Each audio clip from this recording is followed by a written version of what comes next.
नमस्कार दोस्तों, आज हम बात करेंगे देश के लौह पुरुष सरदार वल्लभ भाई पटेल की जीवनी पर। वल्लभ भाई पटेल का जन्म 31 अक्टूबर 1875 को गुजरात के एक गांव नारियाड़ में हुआ था।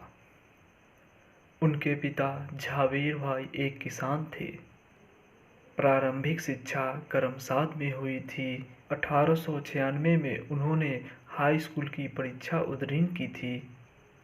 पटेल बैरिस्टर बनना चाहते थे, लेकिन इतने भी आर्थिक साधन नहीं थे कि वह भारत में ही किसी कॉलेज में दाखिल ले सके।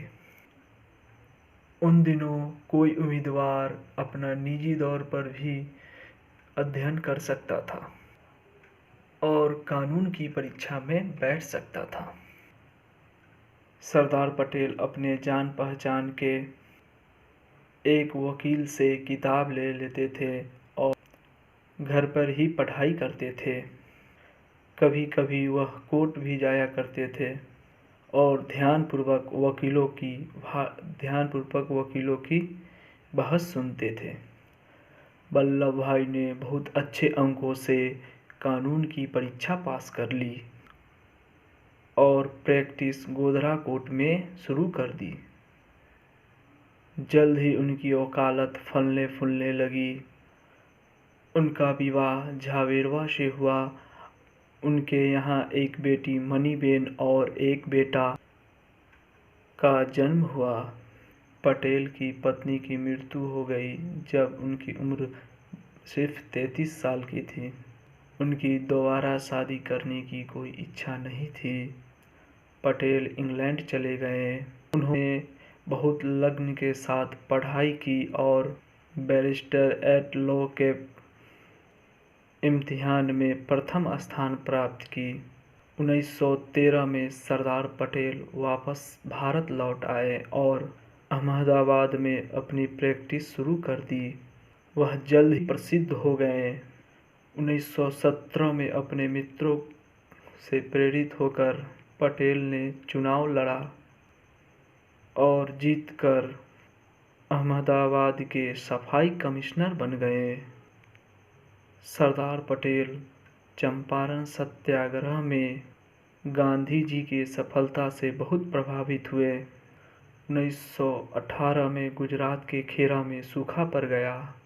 किसानों ने कर की उच्च दरों से रियायत मांगी, लेकिन ब्रिटिश सरकार ने इनकार कर दिया।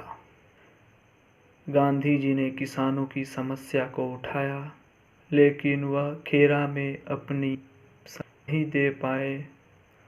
वह किसी ऐसे व्यक्ति की तलाश कर रहे थे जो आंदोलन का नेतृत्व कर सके। सरदार पटेल आगे आए और आंदोलन का नेतृत्व किया। उन्होंने अपनी लाभप्रद वकालत की प्रैक्टिस छोड़ दी और सार्वजनिक जीवन में प्रवेश किया। वल्लभ भाई ने सफलतापूर्वक खेरा में किसानों के विद्रोह का नेतृत्व किया। यह विद्रोह 1919 में खत्म हुआ, जब ब्रिटिश सरकार कर वसूलने के आदेश रद्द करने और कर की ही दरें वापस लेने को तैयार हो गई। खेरा सत्याग्रह ने सरदार पटेल को राष्ट्रीय नायक बना दिया। उन्होंने गांधी जी के असहयोग आंदोलन का समर्थन किया और गुजरात कांग्रेस के अध्यक्ष होने के नाते अहमदाबाद में ब्रिटिश वस्तुओं की होली जलाने के आयोजन में सहायता की। 1922, 1924 और 1927 में सरदार पटेल अहमदाबाद नगर निगम के अध्यक्ष चुने गए। 1928 में गुजरात बारडोली तालुका बढ़ा और अकाल के चपेट में आ गया। इसी कठिन समय में ब्रिटिश सरकार ने कर के दरें 30% तक बढ़ा दी। सरदार पटेल ने किसानों की ओर से मोर्चा संभाला, किसानों को संगठित किया और उनसे कहा कि कर की एक भी कौड़ी न दे। सरकार ने आंदोलन को दबाने की प्रयास किया और लेकिन उनकी एक न चली और सरकार को किसानों के सामने झुकना पड़ा।